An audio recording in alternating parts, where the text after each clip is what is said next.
नमस्कार दोस्तों, स्वागत है आपका डायनेमिक डीके में daily news with Dinesh Kumar के। आज के वीडियो में हम बात करने वाले हैं 4 जुलाई 2020 की इंपॉर्टेंट न्यूज के बारे में। दोस्तों, आज की खबरें और वीडियो के लास्ट में कवर किए जाने वाले मजेदार फैक्ट्स को जानने के लिए इस वीडियो को आखिर तक जरूर देखिएगा। चलिए बात करते हैं आज की वीडियो के की अट्रैक्शंस के बारे में। हमारे आज की वीडियो में ITBP यानी कि Indo Tibetan border police, Indian council of medical research तथा बहुत सारे देशों की राजधानियों का जिक्र आया है, जिसे मैंने ब्रीफ इंट्रोडक्शन के साथ अलग कलर में हाईलाइट कर दिया है। तो आप जानने के लिए वीडियो की स्लाइड्स को ध्यान से पढ़िएगा। चलिए वीडियो शुरू करते हैं। प्रधानमंत्री नरेंद्र मोदी ने कल लेह में सेना, वायुसेना और ITBP के जवानों को संबोधित किया। उन्होंने कहा कि सैनिकों का बलिदान और साहस अतुल्य है और देश को सशक्त बनाए रखने में महत्वपूर्ण है। प्रधानमंत्री ने गलवान घाटी में शहीद हुए बहादुर सैनिकों को एक बार फिर श्रद्धांजलि अर्पित की। उन्होंने इसे विकास का युग बताते हुए कहा कि विस्तारवाद का युग समाप्त हो चुका है। बढ़ते अगली खबर की ओर। केंद्रीय विद्युत मंत्री RK सिंह ने कहा कि सरकार की परमिशन के बिना चीन से बिजली उपकरणों की आयात की अनुमति नहीं होगी। उन्होंने कहा कि आयात की इन चीजों को ट्रोजन के रूप में इस्तेमाल किया जा सकता है, जिससे देश में पावर ग्रिड बंद होने का संकट पैदा हो सकता है। राज्यों के बिजली मंत्रियों के वर्चुअल सम्मेलन में कल श्री सिंह ने कहा कि चीन या किसी अन्य देश से बिजली संबंधी सभी उपकरणों और कल पुर्जों के आयात के लिए सरकार की परमिशन जरूरी होगी। इस तरह की सभी चीजों का बिजली मंत्रालय द्वारा निर्धारित प्रमाणित प्रयोगशालाओं में गहन निरीक्षण किया जाएगा, ताकि सुनिश्चित किया जा सके कि उनमें कोई मालवेयर, ट्रोजन या साइबर खतरा तो मौजूद नहीं है। श्री सिंह ने सुचालक, ट्रांसफॉर्मर, टावर एलिमेंट और बिजली मीटर के कलपुर्जों के भारतीय निर्माताओं को प्रोत्साहन करने की आवश्यकता पर बल दिया। बात करते कोविड-19 पर अपडेट की। पिछले 24 घंटों के दौरान 20,000 से अधिक कोविड रोगी स्वस्थ हुए। देश में अब तक कुल 3,79,891 लोग ठीक हो चुके हैं। कोविड-19 से स्वस्थ होने की जो रेट है हमारे यहाँ, वो 60.73% हो चुकी है और अभी 2,27,000 से अधिक मरीजों का इलाज चल रहा है। स्वास्थ्य और परिवार कल्याण मंत्रालय ने कोविड-19 के ऐसे रोगियों को घर पर ही क्वारंटीन में रहने के लिए नए गाइडलाइन जारी की हैं, जिनमें महामारी के लक्षण बेहद मामूली हैं या लक्षण नहीं के बराबर हैं। कोविड से स्वस्थ लोगों की संख्या मरीजों की संख्या से की तुलना में 1,52,000 से अधिक हो गई है। पिछले 24 घंटों के दौरान 2,41,000 से अधिक सैंपल्स की टेस्टिंग की गई और अब तक करीब 93 लाख नमूनों की जांच की जा चुकी है। देश में अब 1,074 लेबोरेटरीज में कोविड-19 की जांच हो रही है। इनमें से 775 गवर्नमेंट लैब हैं और 299 प्राइवेट लैब्स हैं। नेक्स्ट खबर की ओर बढ़ते हैं। सरकार ने सुरक्षा नियमों का पूरी तरह पालन करते हुए केंद्रीय स्तर पर संरक्षित सभी स्मारकों को सोमवार से खोलने का फैसला किया है। पर्यटन मंत्री प्रहलाद सिंह पटेल ने कहा कि केवल ऐसे मोन्यूमेंट्स और म्यूजियम्स को ही दर्शकों के लिए खोला जाएगा जो कंटेनमेंट जोन में नहीं है।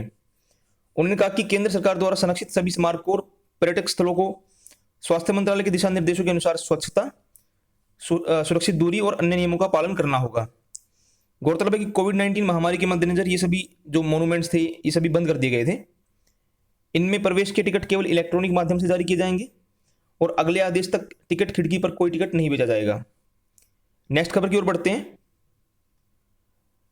Director general of civil aviation ने देश में सभी अंतर्राष्ट्रीय वाणिज्यिक यात्री विमान सेवाओं के निलंबन की अवधि 31 जुलाई तक बढ़ा दी है। तो कमर्शियल फ्लाइट्स जो है अब 31 जुलाई तक बैन रहेंगी। ये जो बैन होगा, ये अंतर्राष्ट्रीय कार्गो उड़ानों और विशेष रूप से स्वीकृत उड़ानों पर लागू नहीं होगा।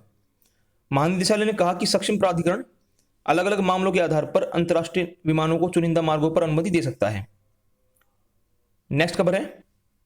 Indian council of medical research सभी क्लिनिकल ट्रायल्स पूरे होने के बाद 15 अगस्त से स्वदेशी कोविड-19 वैक्सीन जारी करने की योजना बना रही है।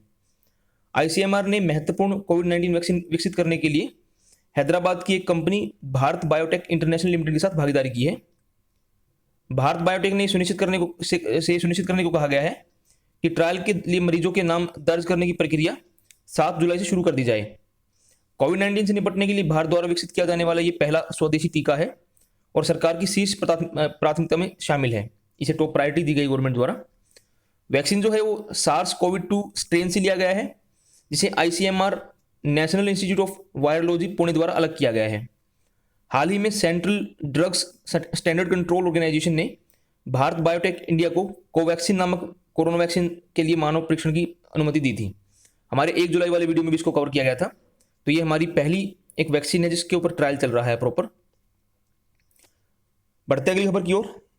Central drugs standard control organisation ने कोविड-19 वैक्सीन की संभावना के लिए अहमदाबाद की Zydus Cadila health care limited को मनुष्य पर फेज 1 और फेज 2 क्लिनिकल ट्रायल करने की अनुमति दी है। ये भारत बायोटेक की कोवैक्सीन के बाद दूसरी संभावित वैक्सीन है जिसे ह्यूमन ट्रायल की अनुमति मिली हुई है। तो कोवैक्सीन के अलावा भी दूसरी एक दवा और है जिसको क्लिनिकल ट्रायल की अनुमति मिल गई है। भारत में कई स्थानों पर 1000 से अधिक मरीजों पर इस महीने क्लिनिकल ट्रायल शुरू होने की संभावना है। बात करते हैं वंदे भारत मिशन की। वंदे भारत मिशन के तहत विदेशों में फंसे 5 लाख से अधिक भारतीयों को स्वदेश लाया गया। वर्ल्ड में अपनी तरह के सबसे बड़े मिशन के तहत अब तक 137 देशों में फंसे भारतीयों को वापस लाया गया है। वंदे भारत मिशन सरकार द्वारा इस साल 7 मई को शुरू किया गया था और इसके अंतर्गत केरल से सबसे अधिक लोग, लगभग 94,000 के आसपास लोगों को वापस लाया गया। उत्तर प्रदेश, बिहार, तमिलनाडु, पश्चिम बंगाल, महाराष्ट्र, कर्नाटक, गुजरात और आंध्र प्रदेश से भी लौटकर आने वालों की संख्या बहुत अधिक है। इसके तहत चलाई जा रही विशेष उड़ानों में सबसे अधिक लगभग 57,000 भारतीय जो थे वो यूनाइटेड अरब अमीरात से स्वदेश लौटे। इसके बाद कुवैत, ओमान, सऊदी अरब, अमेरिका, यहाँ से भी लौटने वालों की तादाद हजारों में है। 91,000 से अधिक भारतीय जो हैं वो नेपाल के से सड़क मार्ग के द्वारा सीमा चौकियों से वापस भारत लौट कर आए हैं। वर्ल्ड के सबसे बड़े इस वर्तन अभियान में अभी तक एयर इंडिया 866 और 1200 से अधिक चार्टर्ड विमानों के साथ ही नौसेना के 8 जहाजों का भी परिचालन किया गया है। कल से शुरू हुए इस अभियान के चौथे चरण के साथ ही वापस स्वदेश लौटने वालों की संख्या कई गुना और बढ़ने की उम्मीद जताई जा रही है। बात करते हैं आज की लास्ट खबर की। केंद्र सरकार ने कोविड-19 के मद्देनजर ज्वाइंट एंट्रेंस एग्जाम जो होता है जेईई और national eligibility cum entrance test यानी कि एनईईटी नीट, इसकी परीक्षाओं को पोस्टपोन कर दिया है। अब जेईई की जो मुख्य परीक्षा है वो 1 से 6 सितंबर के बीच होगी। जेईई एडवांस जो है वो 27 सितंबर को होगी और नीट की परीक्षा जो होगी 13 सितंबर को होगी। दोस्तों ये थी आज की खबरें। बात करते हैं आज के स्टैटिक फैक्ट्स के बारे में। आज 4 जुलाई है। 4 जुलाई 1776 को फिलाडेल्फिया में United states declaration of independence को अडॉप्ट किया गया। इसके अंतर्गत 13 ब्रिटिश उपनिवेशों की ब्रिटिश क्राउन से स्वतंत्रता की घोषणा की गई। तो 4 जुलाई को अमेरिका में इंडिपेंडेंस डे के तौर पर मनाया जाता है। 4 जुलाई 1934 को हंगरी के भौतिक विज्ञानी लियो सिलडार्ड को एटॉमिक बॉम्ब के लिए चैन रिएक्शन डिजाइन हेतु पेटेंट प्राप्त हुआ। 4 जुलाई 1946 को फिलीपींस को अमेरिका से स्वतंत्रता मिली। आज़ादी के बाद मैनुअल रोक्सस जो हैं वो इसके पहले राष्ट्रपति बने। 4 जुलाई 1996 को हॉटमेल नामक फ्री इंटरनेट ईमेल सर्विस की शुरुआत हुई। इसे भारतीय मूल के सबीर भाटिया और जैक स्मिथ ने मिलकर बनाया था। हॉटमेल एक पॉपुलर नाम है, जानते होंगे आप ईमेल में।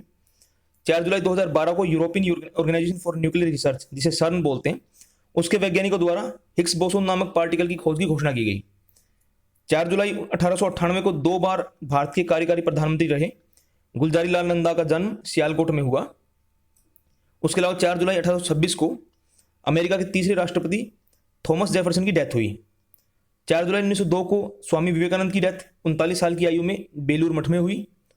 उसके अलावा 4 जुलाई 1934 को पोलैंड की जानी मानी वैज्ञानिक और नोबेल पुरस्कार विजेता मैरी क्यूरी की डेथ हुई। इसके अलावा आज इंटरनेशनल कोऑपरेटिव डे है। इसे बेल्जियम के इंटरनेशनल कोऑपरेटिव अलायंस द्वारा साल 1923 से जुलाई के पहले शनिवार को मनाए जाने की शुरुआत हुई थी। यूनाइटेड नेशंस जनरल असेंबली ने भी 16 दिसंबर 1992 को इस संबंध में एक प्रस्ताव पारित कर दिया था। इसकी इस साल की थीम है cooperatives for climate change, climate action actually. तो दोस्तों ये थी आज की खबरें और static facts. I hope you like the video. Please hit the like button, subscribe to my channel, share the video with all your friends and don't forget to press the bell icon. Thank you दोस्तों, bye.